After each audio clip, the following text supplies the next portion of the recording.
चलिए दोस्तों, आज मैं दिखाता हूँ अपना विद्यालय जहाँ मैं पढ़ाने जाता हूँ। सबसे पहले तो आपको इस स्टेशन को पार करना है। इसको पार करने के बाद लगभग यहाँ से 2 किलोमीटर आपको भाई साहब पार करना। और ये ब्रिज पार करने में इतना मेहनत लगता है जितना मेहनत पूरा दिन पढ़ाने में नहीं लगता है। एक बार कोई आदमी चढ़ा ना इस ब्रिज को तो समझ जाइए बीपी उसका हाई होना तय है। और जैसे जैसे आप आगे बढ़ेंगे आपको पीजी कॉलेज के, इंटर कॉलेज के बच्चे भी रास्ते में दिखाई देंगे, क्योंकि मेरा विद्यालय यहाँ से लगभग 3 किलोमीटर की दूरी पे है। तो वहाँ तक पहुँचने में लगभग 4 से 5 विद्यालय पढ़ते हैं। जो सुबह अगर आप उठते ना भाई, पहले हम लोग के टाइम में बच्चा दूर दूर तक ठंडी में नहीं दिखता था कहीं पे, लेकिन अब देखो सभी बच्चे बैग टांग के सुबह सुबह विद्यालय जा रहे होते हैं। हम जब से निकलते हैं अपने रूम से देखते हैं कम से कम हज़ारों बच्चे हमको रोड पे दिखते हैं बैग टांग कर पढ़ने जाते हुए। लेकिन हमारे टाइम में भाई साहब साइकिल ले लो, अकेले भांजे रहो, दूर दूर तक लड़का नहीं मिले। इन बच्चों को देख करके तो मुझे अपना बचपन ही याद आ गया। पहले हम लोग भी ऐसे पैदल जाया करते थे विद्यालय, और काफ़ी दूर तो हम लोग कई दिन तक मान के चलो कि 8 तक हम लोग पैदल ही पढ़ने जाया करते थे। अब हम पहुँच चुके हैं अपने विद्यालय में 8 बजे तक पहुँच जाना ज़रूरी है, नहीं तो नोटिस पे नोटिस मिलेगा आपको। ये आचार्य जी हमारे हैं जो अभी साइकिल खड़ा कर रहे हैं बच्चों का, मतलब खड़ा करवाते हैं, स्वयं नहीं करते। ये हमारे सबसे अच्छे आचार्य जी हैं जो बायो पढ़ाते हैं बच्चों को। साइकिल लग चुकी है, प्रार्थना हो रहा है बाहर, और कुछ बच्चे पहुँच भी चुके हैं, आचार्य भी पहुँच चुके हैं। हमको हो गया लेट, हम भी जा रहे हैं जल्दी से। सभी बच्चे लगभग पहुंच चुके हैं प्रार्थना स्थल पर, क्योंकि सबकी बैग ही इधर दिख रही है, बच्चा कोई नहीं दिख रहा इधर, सबका बैग है। अब हमको भी वहां पे पहुंचना है, जल्द से जल्द पहुंच जाना है। आचार्य जी बता रहे हैं कि साइकिल खड़ा करके ये हैं बच्चे।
सरस्वती शिशु मंदिर में ये नहीं कि घंटी बजी और आप पहुंच गए रोटी सब्जी लेकर के। भाई साहब यहाँ पे पहले आपको पंक्ति से बैठना पड़ेगा, फिर भोजन मंत्र भी कहना पड़ेगा, और भोजन मंत्र करने के बाद ही आप भोजन कर सकते हैं।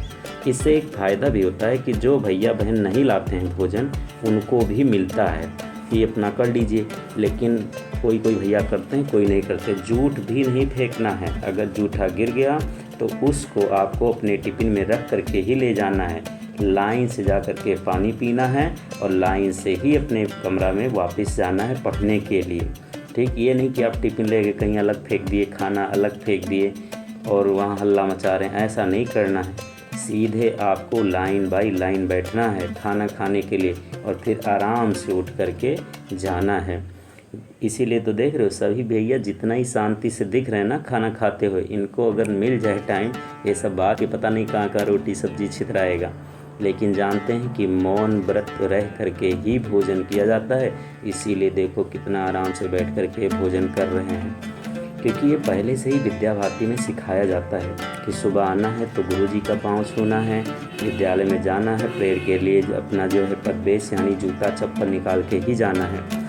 उसके बाद जब भोजन करना है तो भोजन मंत्र के बाद ही भोजन करना है, जूठा भी अपना उठा के ले जाना है और फिर पानी पीने के बाद क्लास में जाना है। ठीक, ये सारी प्रक्रिया आपको करना ही पड़ेगा। उसके बाद जब आप भोजन कर लेते हो तो फिर आपका जो अध्ययन होता है मतलब पढ़ाई शुरू होता है 5वीं बेल से। उसके बाद आपका सर्वांगीण विकास का भी ध्यान रखा जाता है। जैसे ही आपका बेल ख़त्म होगा पढ़ाई का, आपको व्यायाम भी करना पड़ेगा।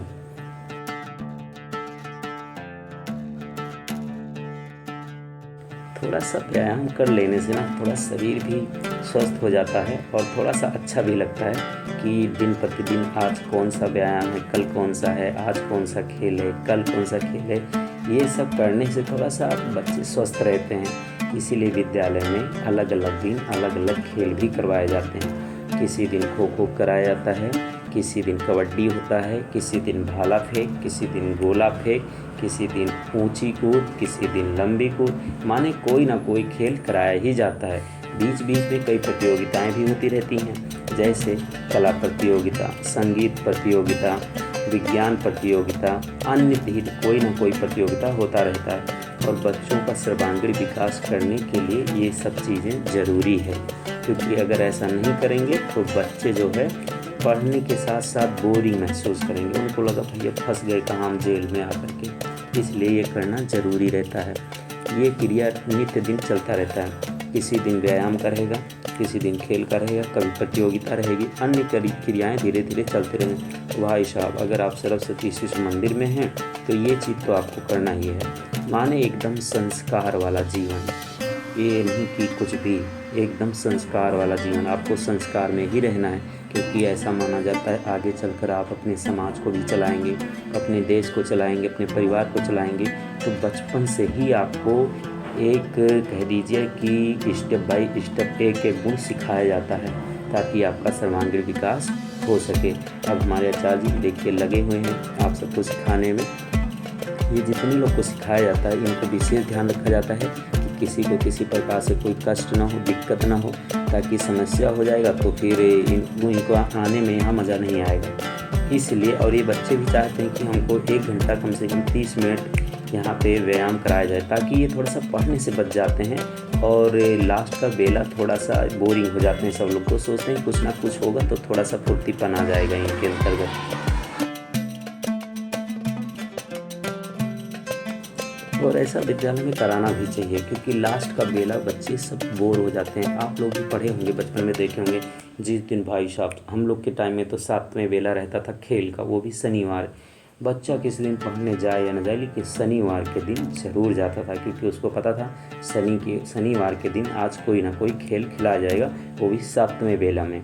और अधिकतर विद्यालय में 7वां बेला कला का होता है। ऐसे अन्य प्रतियोगिताएं भी विद्यालय में होते रहते हैं, जिससे मन बच्चों का लगा रहे। क्योंकि हम हों या आप हों, कोई पढ़ते पढ़ते बोर हो जाता है आदमी, तो थोड़ा सा जब कोई खेल होता है, कोई प्रतियोगिता होती है, नई नई चीज़ें डेली के डेली कुछ ना कुछ देखने को मिलता है, तो मन लगता है पढ़ने की। वाह भाई मस्त जगह। नहीं तो बच्चा सबको लगेगा भाई कहाँ फंस गए हम।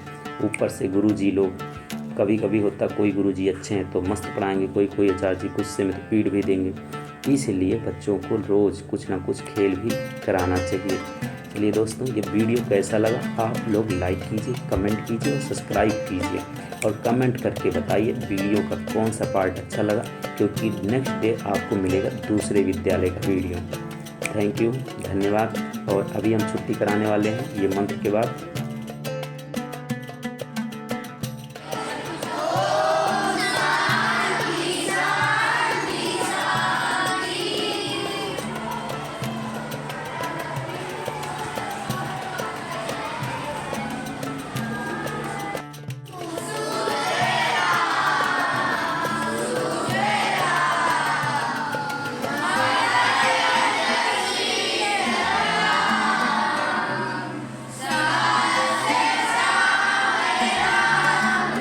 अब सभी बच्चे खुश होंगे क्योंकि छुट्टी हो गई है और नेक्स्ट दिन फिर आना है।